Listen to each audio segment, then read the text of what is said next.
in retaliation to the government's inadequate response to a wave of horrific femicides. A group of women revert to extreme measures as a form of protest. A trendy thrift store employee goes to an old man's house to potentially buy his deceased wife's clothes and jewelry, which he insists and even pushes her to try on. Two teens obsessed with a polarizing rock star unearth his remains for nefarious purposes.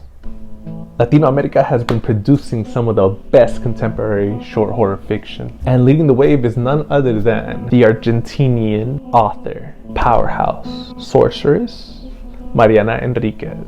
This is going to be part 1 of an 8-episode series in which I'll be spotlighting spooky collections and anthologies that come from Latino America.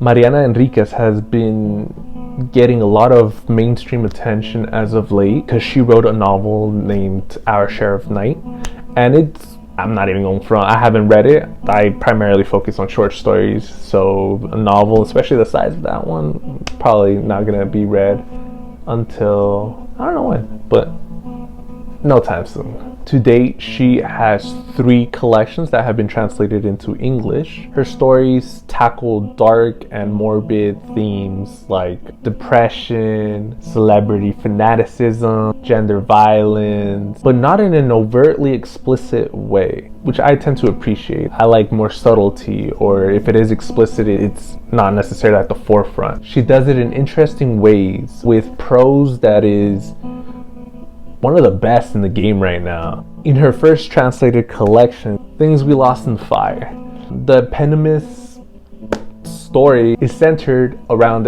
an extremist group of women who have decided to self-harm in response to an increased amount of violence that women have been experiencing across the country. The inaction of the government has led these women to self-immolate so they wouldn't be objectified or be on the receiving end of abuse. I feel like a lot of us can relate to feeling helpless in a society where the government isn't doing enough to protect us, protect our rights. And it gets us thinking of ways in which we can defend ourselves and not rely on our governments or these systems of power. Shout out to my boy Luigi. And in her second translated collection, which is The Dangers of Smoking in Bed, don't smoke.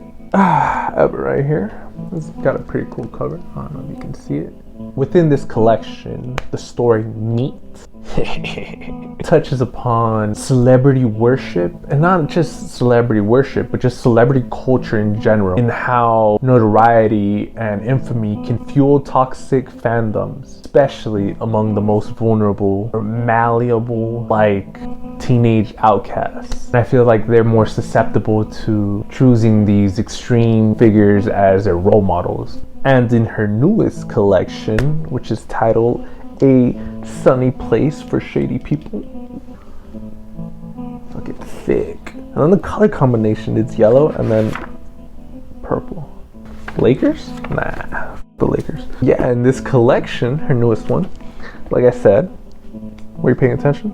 Without giving too much away, it has stories that revolve around addiction and loneliness, some tough subjects, but again, impeccable prose. Mariana Enriquez is really, really good at writing these nice sentences she then puts in paragraphs, which she then puts in pages, which she then collects in a story, you know?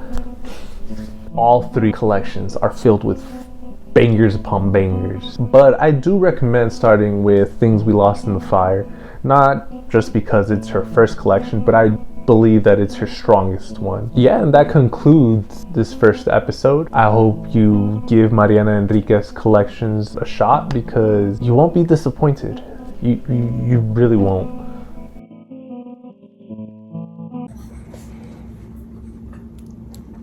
Look at my Jaguar spots. You what?